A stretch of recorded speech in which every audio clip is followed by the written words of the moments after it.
우리가 믿음이라고 하는 것은 우리가 하나님의 말씀에 관한 신앙의 고백이 믿음입니다.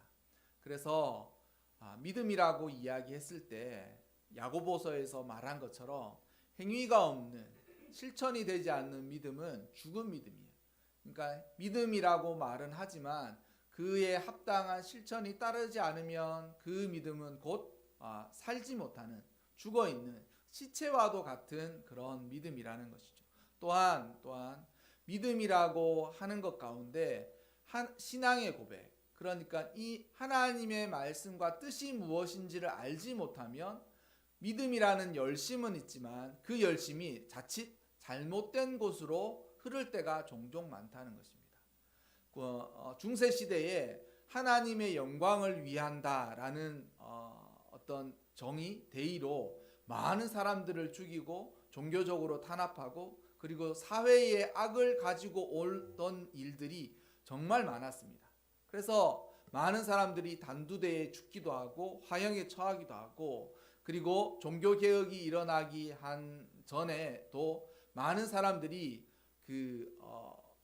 이단으로 몰려서 십자가 같은 곳에 이제 불에 죽기도 하는 일들이 비일비재하게 일어났습니다. 곳곳에 종교재판소가 일어나서 하나님을 정작 섬기고 하나님을 향한 열심이 잘못 투사되어서 그러한 일들이 벌어지게 한 것이죠.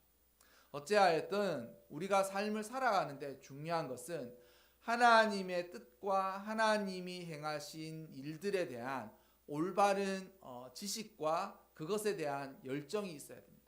그래서 하나님이 세상을 어떻게 하시는가, 하나님이 세상을 어떻게 하셨는가에 대한 진리에 대한 탐구, 그리고 하나님의 뜻에 대한 진지한 고찰이 필요해. 그래서 삶을 살다가 주일날 와서만 하나님의 뜻을 오늘도 말씀하시네라고 하지 말고 삶을 살아가는 동안 모든 일들 가운데 하나님이 지금 요구하시는 것은 무엇인지 이러한 때에 하나님이 나의 말과 행동, 나의 생각들은 어떻게 하시기를 원하시는지를 깊이 깨닫고 살아가는 것이 필요하다는 것이죠. 또한 그러한 것들을 바로 깨달았으면 그에 합당한 행동을 하면서 살아가는 것이 신앙의 고백이다. 이 두 가지가 합쳐져야 된다라는 것이죠. 오늘 본문 1절을 보면 땅과 거기에 충만한 것과 세계와 그 가운데 사는 것들은 다 여호와의 것이로다. 그러니까 이 말이 무엇이겠습니까? 하나님이 세상에 있는 모든 것들을 창조하셨고 세상에 있는 모든 창조된 것은 하나님의 뜻대로 움직이시고 통치하시고 섭리하신다. 이것이 신앙의 고백이에요. 이것이 다윗이 자신의 인생을 통하여서 깨닫고 하나님을 찬양할 만한 일이었는데 그것이 무엇이냐면 땅과 더불어서 거기에 충만한 모든 세상에 있는 모든 군상들 그리고 세상에 피조하는 모든 것들 그리고 피조하는 것들이 그 각각의 쓰임새와 목적을 따라서 섭리하고 움직이고 그리고 하나님의 은혜 안에서 움직여가는 모든 것들은 하나님이 하시는 것이다 라고 고백한 거예요. 하나님이 세상을 창조를 하셨고 창조하신 모든 것은 하나님의 뜻대로 세상을 움직여 가신다는 거예요. 그런데 여러분 이 고백이 사실 할 수 있습니다. 누구든지 하나님이 창조하셨지. 우리 아이들도 세상은 누가 만들었냐. 어릴 때부터 하도 세뇌를 해놔서 세상은 하나님이 창조하셨다라고 고백합니다. 그러면 제가 아이폰은 누가 만들었냐. 애들이 어릴 때는 아이폰도 하나님이 만들었다고 그러고 갤럭시는 누가 만들었지. 갤럭시도 하나님이 만들었다고 막 그러는데 아니지 갤럭시는 삼성이 만들고 아이폰은 스티븐 잡스가 만들지 않았냐 이렇게 얘기하면서도 아이들한테 세상에 있는 모든 것들은 하나님이 창조하셨다라고 말해놨기 때문에 그것을 받아들이기는 건 정말 쉽습니다. 그렇구나 라고 넘어간다는 것이죠. 근데 문제는 우리가 세상을 살면서 우리가 선뜻 받아들여지지 않는 부조리 그리고 우리가 선뜻 인정할 수 없는 것들에 대해서도 인정할 수 있느냐는 것이죠. 그건 쉽지 않습니다.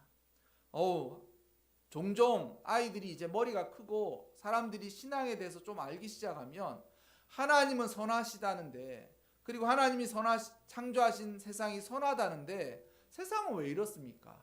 그리고 더 답답한 일은 하나님을 믿는 사람들은 왜 그렇습니까? 라고 물어보았을 때 선뜻 답을 하기가, 목사인 저도 답하기가 쉽지 않다는 거죠.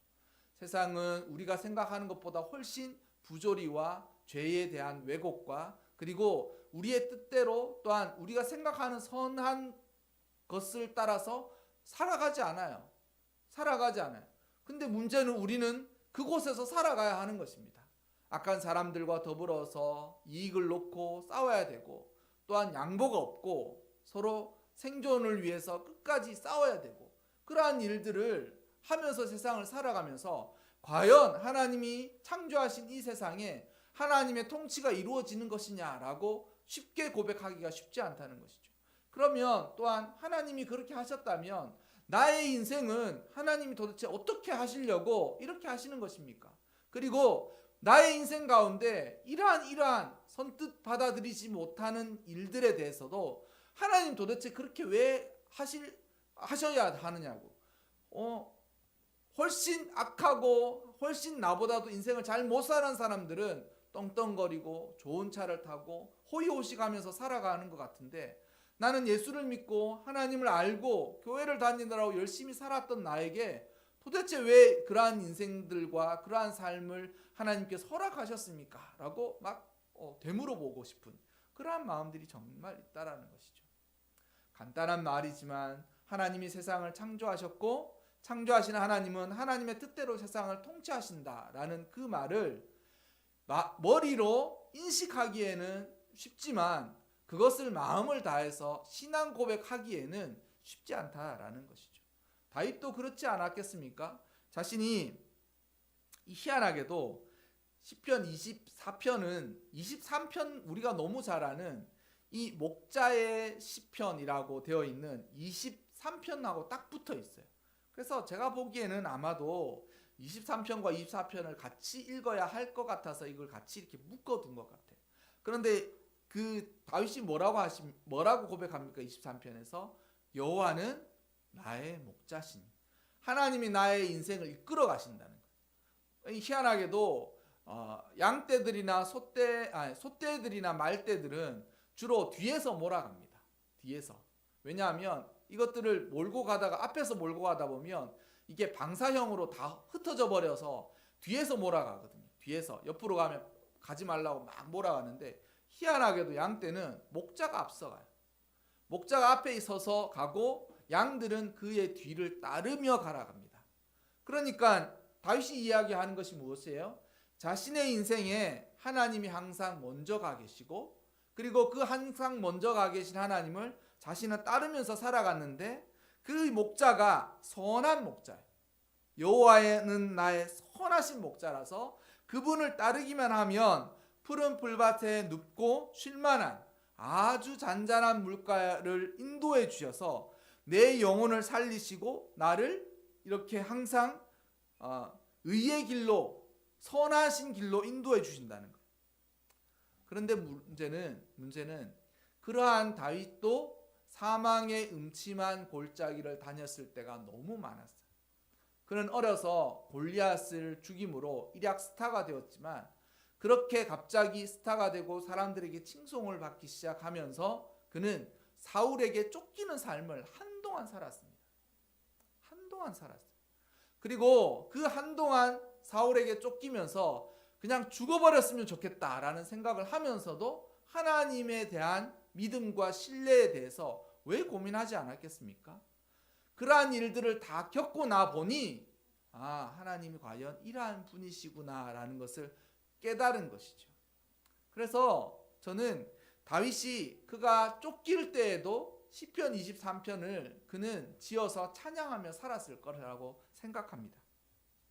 그러니 다윗이 인생을 더 살면서도 깨달은 것이 무엇이냐면, 세상이 비록 악할지라도, 또한 우리의 삶이 우리의 뜻대로 흘러가지 않을지라도, 또한 심지어는 내 삶 가운데 이해되지 않는 일들이 일어났을지라도 그 가운데 하나님의 신실한 섭리와 인도하심이 있고 하나님은 결국 그러한 사람들을 자신의 뜻대로 자신이 원하시는 삶을 살아가게 하시도록 돕고 함께 행해 주신다는 것이죠. 할렐루야. 할렐루야. 그런데 여러분, 과연 그러면 모든 사람들이 이러한 삶을 사느냐? 절대 그렇지 않습니다. 칼빈이 이야기하기를 하나님께서 세상에 두 부류로 사람을 나누어 두었는데 하나님이 자신의 백성으로 선택한 사람이 있어요. 미리 정해두신, 작정해두신 사람이 있어요. 그리고 작정해두지 않은 사람이 있어요. 그런데 그 기준은 알 수가 없어요. 그건 하나님만이 그렇게 하신 거예요. 그런데 하나님이 그렇게 하신 거에 중요성이 있습니다. 하나님이 뭐 저를 이렇게 선택해 주신 건 감사하지만 살다 보면 그렇지 않아요? 저보다 더 선하고 우리보다 더 정직한 사람들도 있고 심지어는 저 사람은 정말 예수를 안 믿어도 저렇게 선하고 착하게 살아가지? 라는 생각을 하는 사람들이 종종 있습니다. 하나님의 그 부르심과 하나님의 예정하심에 대해서는 하나님의 고유한 뜻이에요. 아무도 그것에 대해서 파헤쳐서 어떠한 것 때문에 우리가 선택받았구나라고 이야기할 수 없어요.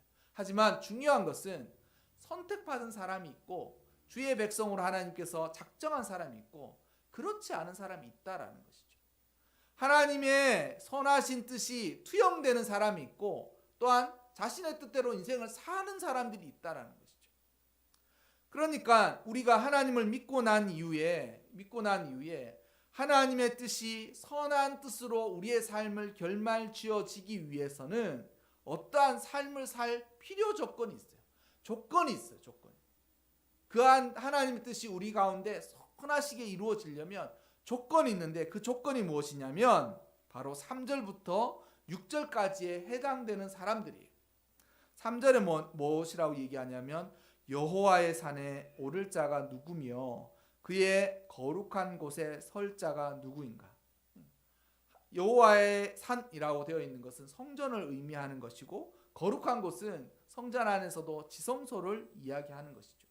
이것은 하나님의 거룩한 성전에 하나님의 거룩하고도 거룩한 곳에 설 자, 하나님 앞에 온전한 사람은 누구냐라고 말해보는 그러한 조건이 있는 사람이 있는데 누가 거기에 설 수 있느냐는 거예요.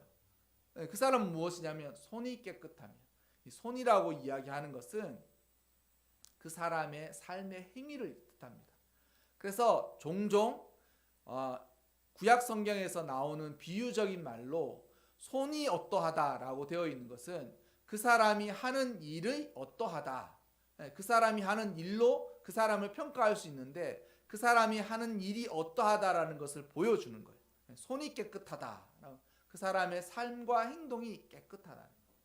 그 사람의 삶이 다른 사람을 해하거나 그 사람의 삶이 악하지 않아야 해서 그 사람의 손이 깨끗한 것은 하나님 앞에서 행위와 삶이 깨끗한 것을 이야기해. 깨끗한 것을. 그러니 여호와의 앞에서 그러한 삶을 살고 여호와 앞에 나설 수 있는 사람은 누구냐면 삶이 깨끗해. 손이 깨끗한 사람이에요. 또한 마음이 청결하며 뜻을 허탄한 데 두지 아니하고. 손이 깨끗한 즉 마음이 깨끗하겠죠. 우리는 사람의 마음을 다 알 수가 없어요. 사람의 마음 안에 있는 것은 자기 자신과 하나님만 아는 것입니다. 그런데 희한하게도 우리는 사람의 마음을 다 알 수는 없지만 그 사람의 행동을 잘 보면 그 사람이 어떠한 줄을 아는 거예요. 그 사람의 하는 말과 행동, 그 사람이 하는 삶을 보면 그의 마음이 어떠한지가 그대로 드러나는 것입니다. 그의 마음이 인색하면 다른 사람들에게 그의 삶이 인색해져 있습니다. 정말 그러해요. 제가 교회에서도 많은 분들 사역하면서 교회를 섬기기도 하고 교회에서 교육자로 섬겼을 때도 그러한데 이게 재산에 비례해서 그의 마음이 풍성하지 않더라고요. 물론 재산이 조금 있는 사람들은 훨씬 조금 낫긴 하지만 그것을 절대적인 걸로 치지 않고 상대적으로도 비교해보고 또 마찬가지고 또한 어떤 부분에 대해서 절대적으로도 마찬가지인 게 돈을 열심히 얻은 사람들은 얻은 듯한 삶을 살았더라고요. 그러니까 뭐냐면 열심히 산 거예요. 열심히 살고 노력했고 다른 사람들이 먹고 쓰고 할 때 아끼고 저축하고 절약해서 그렇게 모은 거예요. 그러니 그렇게 돈을 모았으니 그 돈이 얼마나 소중하겠습니까? 그러니까 그 돈을 참 다른 사람들에게 꾸어주어 나누어 베풀어 주기는 쉽지가 않죠. 자신의 인생이 거기 다 들어있는데 그거를 마치 곡간을 털듯이 털어낼 수가 있지 않다는 것이 사실이지 않겠습니까? 저는 그 부분을 인정을 해요. 그런데 희한하게도 많이 벌지 않음에도 불구하고 마음이 넉넉한 사람들이 분명히 있습니다. 그리고 그의 삶은 자신보다는 타인들에게 향하여서 훨씬 후덕한 넉넉한 사람들이 있더라고요. 정말 그래요. 그러니 그의 삶을 잘 보면 삶의 마음이 인색한 사람은 그의 행동도 결국 인색할 수밖에 없구나라고 깨달아지는 거죠. 그리고 다른 사람들에게 나쁜 일을 하지 않고 해코지하지 않는 사람들은 그의 마음도 해코지하지 않음에도 불구하고 내가 다른 사람에게 기준이 엄격한 것처럼 다른 사람에게 대한 나의 기준도 엄격한 거예요. 쉽게 이야기하자면 내가 실수하지 않고 산 사람은 다른 사람들한테 얄짤 없어요. 내가 실수하지 않고 살아갔던 사람들은 다른 사람들이 잘못하면 참지 못합니다. 도대체 왜 그러냐? 사람들 하는 짓 보라고. 이러면서 자신이 실수하지 않으려고 살아갔기 때문에 다른 사람이 실수하고 잘못하면 분노가 치밀어서 참지 못하는 거예요. 물질적으로도 넉넉한 삶과 살지 못한 사람을 말씀드렸지만 그의 마음의 넉넉함과 넉넉하지 못한 사람들이 그러한 거예요. 내가 잘못 안 하면서 세상에 해를 끼치고 않고 살았다라고 얘기하니까 다른 사람이 조금 잘못하면 그 사람을 향해서 이루 말할 수 없는 정죄와 비판이 확 쏟아지는. 그런데 한때 내가 정말 큰 잘못을 저질렀고 주님 앞에 정말 용서받았다라는 사람들의 마음은 정말 이해하지 못할 만한 사람을 그래도 이유가 있을 거야 라는 그 여유가 있더라. 여러분, 결국 우리의 마음에 있는 것으로 우리의 삶은 살아가지기 마련인 것입니다. 그런데 여러분, 우리 모두는 어떠한 사람입니까? 우리 모두는 은혜 받은 사람이에요. 우리는 잘난 사람이 아니라 은혜 받은 사람이고, 우리는 의인이 아니라 죄인이었으나 의롭다 함을 칭함을 받게 된 사람들이었습니다. 물론 그 일에는 예수님의 구원이 거기에 있죠. 예수님이 없었으면 우리도 얄짤없는 인생들이었다는 그러니까 늘 그것을 기억하면서 살아가는 사람만이 그의 마음은 정결하고 청결하고 뜻을 허탄한 데 두지 아니하여서 그의 삶이 주님 앞에서 깨끗하고 흠이 없이 살아갈 수 있다. 손이 깨끗한 사람이 된다.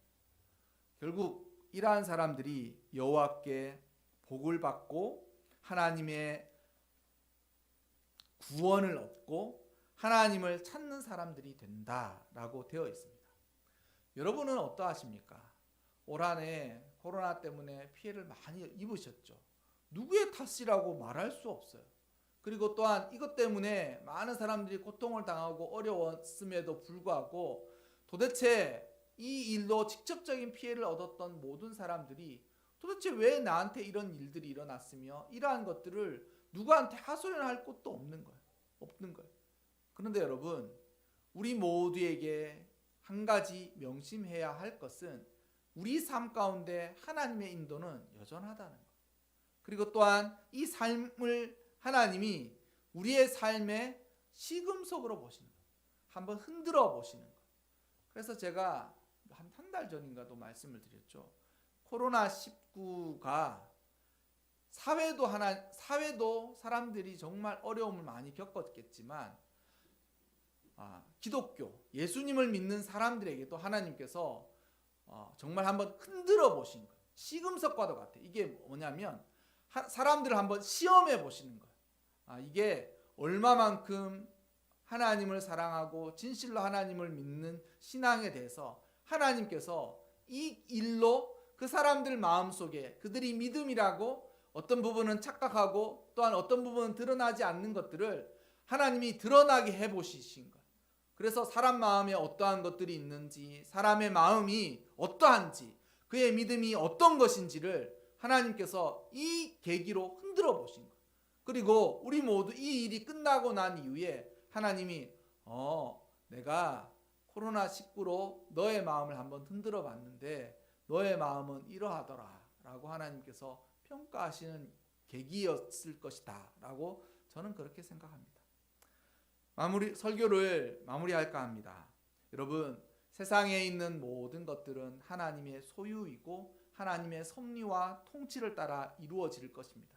그러나 그 가운데 우리가 다시금 하나님을 그 섭리를 고백하면서 살아가는 사람들은 그의 손을 깨끗이 하여서 마음을 더욱더 허탄한 데 두지 않고 마음이 청결하고 또한 하나님을 더욱더 찾아서 하나님의 진실된 백성들만이 하나님의 온전하신 뜻이, 하나님의 온전하신 복이 이루어질 것입니다. 여러분 올해가 이제 지나갔습니다. 지나간 올해를 잘 마무리하시고 더불어서 내년 2021년도에는 이 하나님의 인도하심이 여러분 삶 가운데 훨씬 놀랍게 펼쳐지시기를, 그러한 일들이 일어나시기를 주님의 이름으로 축원합니다.